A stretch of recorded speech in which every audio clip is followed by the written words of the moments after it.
જ્યારે ભારતના એક ભાગમાં પૂર જેવી સ્થિતિ હોય અને બીજી બાજુ ગુજરાત જેવા રાજ્યમાં જુલાઈ સુધી છૂટો છવાયો વરસાદ પડતો હોય ને, ત્યારે ચિંતાનો વિષય તો છે જ. અત્યારે ગુજરાતના મોટા ભાગના વિસ્તારોમાં આમ તો વરસાદ પડ્યો, પરંતુ જેવી રીતના જુલાઈમાં એમ કહેવામાં આવી રહ્યું હતું ને મોટા ભાગના જેટલા પણ નિષ્ણાંતો જે એમ કહી રહ્યા હતા કે જુલાઈમાં તો ધડાકાભેર ને ધોધમાર વરસાદ પડવાનો છે, પરંતુ આ વાત ક્યાંક ને ક્યાંક ખોટી પડી રહી છે. કારણ કે અમદાવાદ જેવા સિટીમાં તો જ્યારે પહેલો વરસાદ આવ્યો એ બાદ તો છૂટો છવાયો વરસાદ જ પડ્યો છે, વરસાદ આવી જ નથી રહ્યો.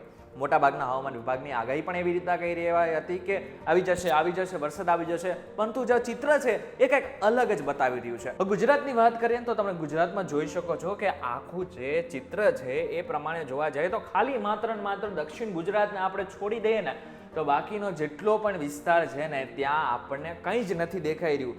જ્યાં બ્લુ પટ્ટો છે ત્યાં સારો વરસાદ છે, પરંતુ બાકીનો બધો જ વિસ્તાર છે એ ખાલી ખમ આપણને દેખાઈ રહ્યું છે. એટલે કે જો આપણે કોસ્ટલ એરિયાની વાત કરીએ તો એ બધા જ દરિયાકાંઠાના વિસ્તાર છે એ બધા છૂટો છવાયો વરસાદ પડી શકે છે, પરંતુ ખાલી દક્ષિણ ગુજરાત જે એક ભાગ છે કે જ્યાં સારો વરસાદ પડી રહ્યો છે. હવે આ જે વરસાદ છે એ શું કામ ખેંચાયો તો તમને જણાવી દઉં કે થોડું આપણે નાનું કરશું તો આપણે જે હવામાન છે, હવાની ગતિ છે ને એ પણ ખબર પડશે. જે ચોમાસું છે ને એ ધીરે ધીરે જે ખેંચાયું ને એ હવાને હિસાબે આમ ખેંચાઈ ગયું. હવે જે ખેંચાયું ને એના કારણે જે ઉત્તર ગુજરાત અને ખાસ કરીને દક્ષિણ ગુજરાતનો જેટલો ભાગ હતો ને એને ફાયદો થઈ ગયો, પરંતુ કચ્છને આપણે થોડું ઝૂમ કરશે ને તો આપણે કચ્છમાં ખબર પડશે કે કચ્છમાં જે હાલની પરિસ્થિતિ છે ને એ હજુ સુધી સારો વરસાદ નથી પડી રહ્યો. હવે કચ્છના માત્ર ને માત્ર બે ત્રણ એવા વિસ્તારો છે કે જ્યાં સારો વરસાદ પડ્યો, બાકીના ઘણા બધા વિસ્તારોમાં હજુ પણ વરસાદ આવવાનો બાકી છે. જો અમદાવાદની વાત કરવામાં આવે તો અમદાવાદમાં પણ એ જ સ્થિતિ છે. જે પહેલો વરસાદ આવ્યો એ બાદમાં કોઈ સારો વરસાદ હજી સુધી પડ્યો નથી. આ બાદમાં કહેવાય રહ્યું હતું કે અમદાવાદમાં પણ વરસાદ આવશે, ધોધમાર વરસાદ આવશે. સાચવજો, આવતા ઘણા બધા વિડીયોઝ પણ જોઈ નાખ્યા હશે, પરંતુ આ બધાની વચ્ચે વાસ્તવિકતા તો એ જ છે કે વરસાદ જે છે અમદાવાદની આસપાસનો જેટલો પણ વિસ્તાર છે ત્યાં વરસાદ નથી પડી રહ્યો. મહત્વની વાત તો એ છે કે જે હવામાન વિભાગે કહી રહ્યા હતા કે જે વરસાદ ખેંચાયો છે એ હવે 2-3 દિવસ સુધી આમને આમ પરિસ્થિતિ રહેવાની છે. અને આગળની જો વાત કરવામાં આવે તો 14 તારીખની આપણે વાત કરીશું. 14 તારીખે શું સ્થિતિ બની રહી છે, ફરી એકવાર 14 તારીખે પણ એ જ સ્થિતિ છે. મોટા ભાગના વિસ્તારોમાં આપણને માત્ર ને માત્ર છૂટો છવાયો જે વરસાદ છે એ દેખાઈ રહ્યો છે. હવે આ છૂટો છવાયો વરસાદ જે છે સામાન્ય નાગરિકો માટે તો કંઈ જ ના કહેવાય, પરંતુ જે ખેડૂતો છે એમના માટે ઘણો મહત્વનો છે. જ્યારે છૂટો છવાયો વરસાદ આવે ને ત્યારે દરેક ખેડૂતને ચિંતા થઈ જાય, કારણ કે એક ભાગમાં વરસાદ આવતો હોય તો બીજા ભાગમાં વરસાદ ન હોય. હવે એવી સ્થિતિમાં જે ચોમાસું પાક હોય ને એને સૌથી વધારે નુકસાન થતું હોય, કારણ કે હવે જે વાવણી થઈ ગઈ ને એ બાદમાં જે ચોમાસું એ બાદમાં જે વરસાદ પડવું જોઈએ ને એ જરૂરી હોય છે, જે અત્યારે ઘણા બધા વિસ્તારોમાં નથી પડી રહ્યો. હાલની જે પરિસ્થિતિ છે ને એ આ પ્રમાણેની છે. 15 તારીખે આપણે એકવાર જોઈ લઈએ 15 તારીખને મોટા ભાગના વિસ્તારમાં કેવું વાતાવરણ છે. તો 15 તારીખે થોડું વાતાવરણ ફરી એકવાર ચેન્જ થયું. ગુજરાતમાં સૌરાષ્ટ્ર અને કચ્છનો જે ભાગ છે ત્યાં સારો વરસાદ પડી શકે છે 15 તારીખે, એટલે કે 15 જુલાઈ.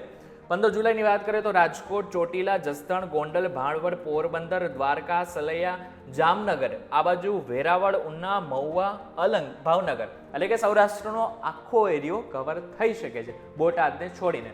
આ બાજુ જોવા જઈએ તો કચ્છની વાત કરીએ તો નલિયા, માંડવી, બાદલી, ગાંધીધામ અને રાપર, આ બધા જ વિસ્તારોમાં સારો વરસાદ પડી શકે છે. ખાવડા વિસ્તારમાં કદાચ ન પણ આવી શકે. હવે એકવાર આપણે ઉત્તર ગુજરાતની વાત કરીએ તો ઉત્તર ગુજરાતમાં સારું વાતાવરણ આપણને દેખાઈ રહ્યું છે. અને ફરી એકવાર ખેડ બ્રહ્મા, પાલનપુર, ડાંગપુર અને આ બધા જ વિસ્તારોમાં અને આબુ સહિતના મોટાભાગના જેટલા પણ વિસ્તારો છે ત્યાં સારો એવો વરસાદ પડી શકે છે. હવે આપણે 16 તારીખની વાત કરી લઈએ. 16 તારીખે શું સ્થિતિ છે? 16 તારીખે જોવા જઈએ તો 16 તારીખે કંઈક સ્થિતિ બદલાઈ ગઈ છે એકાએક. જોઈ શકાય છે કે આપણે થોડું નાનું કરીશું તો આપણે મુંબઈની સ્થિતિ પણ આપણે જોઈ શકીશું. મુંબઈની એકવાર પરિસ્થિતિ બતાવીએ તો મુંબઈની આસપાસનો જેટલો પણ વિસ્તાર છે અને મુંબઈ, ગુજરાત અને એની સાથે સાથે મધ્યપ્રદેશ, આ ત્રણેય વિસ્તારને વરસાદ ઘરમોડી રહ્યું છે એવું આપણને બતાવી રહ્યું છે. આ સાબિતી આપે છે કે 16 તારીખે વધારે પડતો વરસાદ અને આખા ગુજરાતમાં ધોધમાર વરસાદ પડવાની શક્યતાઓ 16 તારીખે. હવે કયા કયા વિસ્તારમાં 16 તારીખે ધોધમાર વરસાદ પડશે તો આપણે જોઈ લઈએ. તો 16 તારીખની વાત કરીએ તો 16 તારીખે જો ગુજરાતના દક્ષિણ ગુજરાતની વાત કરીશું આપણે, દક્ષિણ ગુજરાતમાં સુરત સૌથી વધારે જે અફેક્ટેડ એરિયા છે એ બતાવી રહ્યું છે. આ બાદ ભરૂચ છે, અમોડ છે, ખંભાત છે. ખંભાતવાસીઓ જેટલા પણ લોકો મને સાંભળી રહ્યા છે એ લોકોને કહી દો કે સારો એવો વરસાદ 16 તારીખે પડી શકે છે, એટલા માટે તમને અને તમારા પરિવારને સાચવજો. મહત્વની વાત તો એ છે કે વેરાવળ, ઉના, જુનાગઢ, ગોંડલ, રાજકોટ, સુરેન્દ્રનગર, વિરમગામ, અમદાવાદ, ધોળકા, આ બાજુ જોવા જઈએ તો મોટાભાગના જે પાલનપુર છે, ખેડબ્રહ્મા છે, આ બધા જ વિસ્તારોને એકવાર કવર કરી શકે છે અને ધોધમાર વરસાદ આવી શકે છે. પરંતુ 16 તારીખે ફરી એકવાર જે છે એ કચ્છમાં છૂટો છવાયો વરસાદ પડી શકે છે. 17 તારીખે એકવાર વાત કરી લઈએ 17 તારીખે શું સ્થિતિ બની રહી છે. 17 તારીખની વાત કરીએ તો 17 તારીખે હવે કચ્છમાં વરસાદ આવી શકે છે. કચ્છમાં જોવા જઈએ તો નલિયામાં વધારે પડતો વરસાદ આવી શકે છે, બાડલીમાં. આ બાજુ જોઈએ તો સૌરાષ્ટ્રનો જે સેન્ટર પોઈન્ટ છે એટલે કે સૌરાષ્ટ્રનું પાટનગર જેને કહેવાય રહ્યું છે એ છે રાજકોટ. રાજકોટની આસપાસ આપણને વરસાદ જોવા મળી રહ્યો છે 17 તારીખે. તો એ પ્રમાણે જોવા જઈએ તો રાજકોટ, ચોટીલા, મોરબી, સુરેન્દ્રનગર, બોટાદ, ભાવનગર, આ બાજુ જોવા જઈએ તો જામનગર, જુનાગઢ, વેરાવળ, ઉના, પોરબંદર, દ્વારકા બધા જ વિસ્તારોમાં એક સાથે વરસાદ આવી શકે છે. દક્ષિણ ગુજરાત મેં તમને જેવી રીતના પહેલા કીધું એવી રીતના. પરંતુ ખાસ વાત એ છે કે સૌરાષ્ટ્રનો ભાગ એટલે કે રાજકોટના ભાગમાં વરસાદ ખૂબ વધારે પ્રમાણમાં આવી શકે છે. આ બાજુ જોવા જઈએ તો નલિયા, ભાટલી અને માંડવી આ બધા જ વિસ્તારોમાં એટલે કે કચ્છનો ભાગ જે છે ત્યાં પણ સારો એવો વરસાદ આ વખતે એટલે કે 17 તારીખે આવી શકે છે. એ જ રીતના 18 તારીખે આપણે જોઈ લઈએ 18 તારીખે શું સ્થિતિ છે. આપણે વિંડીના માધ્યમથી જોઈ રહ્યા છીએ, એ પણ તમને કહી દઉં કે આપણે વિંડીના માધ્યમથી આપણે આ જે છે એ હવામાન વિભાગ આપણે નથી કર્યું, તે આપણે વિંડીના માધ્યમથી જોઈ રહ્યા છે. હવામાન વિભાગ શું કર્યું છે એ પણ આગળ આપણે જાણીશું, પરંતુ અત્યારે વિંડીના માધ્યમથી જાણી રહ્યા છે કે નકશો શું કહી રહ્યું છે, આપણને સેટેલાઇટ દ્વારા આપણને શું શું માહિતી મળી રહી છે. તમને જણાવી દઉં કે આ વખતે જે છે ફરી એકવાર 18 તારીખે એ જ સ્થિતિ છે. 18 તારીખની વાત કરવામાં આવે તો 18 તારીખે ખાસ કરીને જે જામનગરનો એરિયો છે અને ખાસ કરીને રાજકોટ, ગોંડલનો જે એરિયો છે ત્યાં ફરી એકવાર ધોધમાર વરસાદ પડી શકે છે. સાયલા, દ્વારકા, માંડવી, નલિયા, ભાડલી, ખાવડા, લખપત, ગાંધીધામ, રાપર, આ બાજુ જોવા જઈએ તો રાંધણપુર, પાલનપુર, હિંમતનગર, ધોળકા, ખંભાત, બોટાદ, ભાવનગર, અમરેલી આ બધા જ વિસ્તારોમાં એક સાથે વરસાદ, ખાસ કરીને હિંમતનગરનો જે વિસ્તાર છે ત્યાં પણ સારો વરસાદ પડી શકે છે 18 તારીખે. 18 તારીખે જેટલા પણ લોકો મને સાંભળી રહ્યા છે એટલા માટે હું તમને કહીશ કે આમ જે રીતના વરસાદ ખેંચાયો એ પ્રમાણે જોવા જઈએ અને હવે જો સ્થિતિ છે તો 17 અને 18 તારીખે આખા ગુજરાતમાં સારો એવો વરસાદ પડી શકે છે.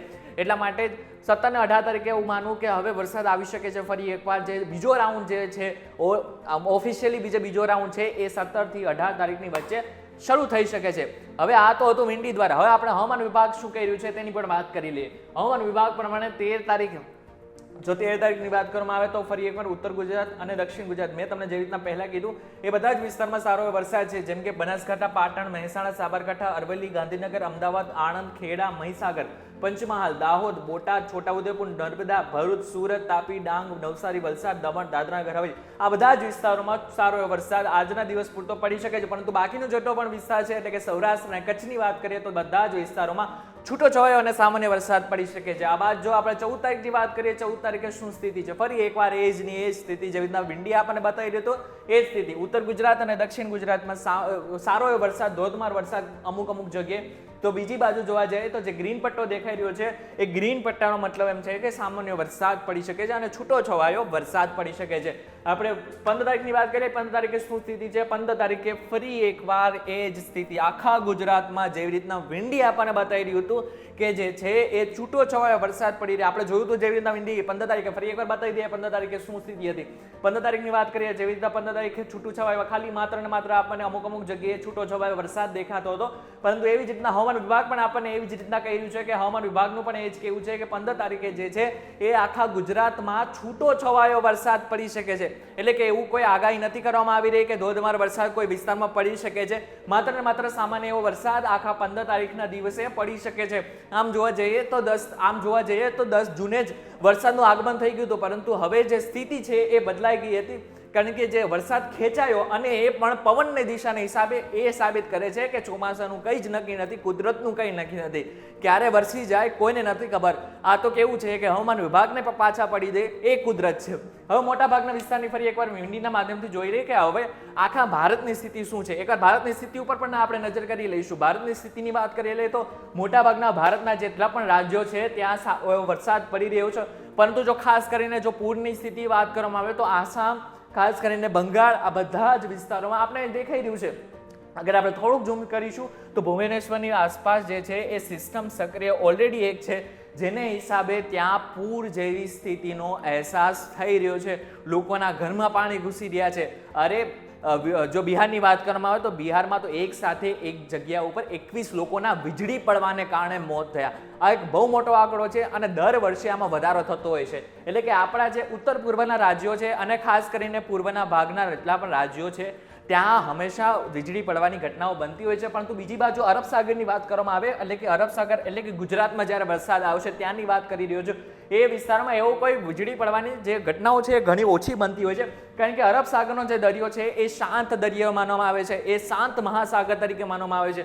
જ્યારે બંગાળની ખાડીનો જે મહાસાગર છે એને ઉછળતો મહાસાગર કહેવાતો હોય છે. ત્યાં સૌથી વધારે જે ઘટનાઓ બનતી હોય છે, સૌથી વધારે વાવાઝોડા આવતા હોય તો આ સાઈડ આવતા હોય છે. હંમેશા અરબ સાગરની જો વાત કરવામાં આવે તો ત્યાં ઓછા વાવાઝોડા આપણને જોવા મળતા હોય છે.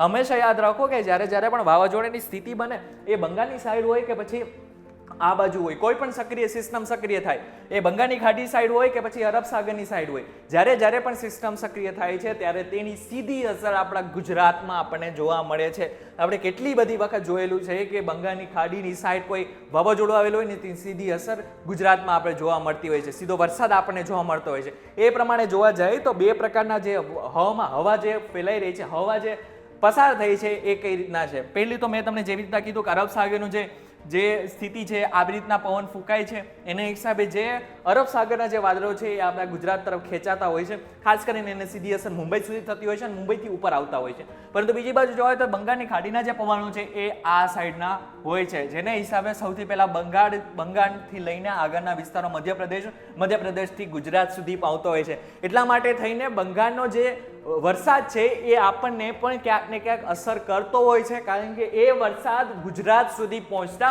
15 દિવસથી 20 દિવસ સુધી લાગતા હોય છે. એટલે કે 15 થી 20 દિવસ સુધીમાં આ જે વરસાદ છે એ કવર કરીને ગુજરાત સુધી આવતો હોય છે. એટલા માટે જ હવે આગળના સમયમાં જે વરસાદ આવશે એ બંગાળની ખાડી સાઈડથી પણ આવશે. જેવી રીતના 17-18 તારીખની મેં વાત કરી, એ 17-18 તારીખનો જે વરસાદ છે એ બંગાળની ખાડી તરફથી જ આવતો એક વરસાદ છે. જેવી રીતના આ જે પવનો છે, જે રીતના આમ ફૂંકાઈ રહ્યા છે, એ બધા જ પવનો જે છે એ બંગાળની ખાડી સાઈડથી આવેલા પવનો છે. વાદળો ખેંચાયા જે છે એ આ સાઈડથી આવેલા છે. એટલા માટે આગળના સમયમાં વરસાદ જે છે એ 17 અને 18 તારીખે સારો એવો વરસાદ પડવાની શક્યતાઓ હાલ જે છે એ વ્યક્ત કરવામાં આવી રહી છે. ત્યારે હવે તમને સમજાઈ ગયો છે કે કઈ કઈ જગ્યાએ વરસાદ પડવાનો છે, કેટલો વરસાદ પડવાનો છે, કઈ તારીખે વરસાદ પડવાનો છે, આની સાથે સાથે શું કામ આ વખતે વરસાદ જે છે એ ખેંચાયો. હવે આને તમારે કરવાનું છે, તમારે આને મેક્સિમમ લોકો સુધી પહોંચાડી દેવાનો છે, જેથી એમને પણ ખબર પડે કે વરસાદ આખરે ખેંચાયો તો ખેંચાયો શું કામ.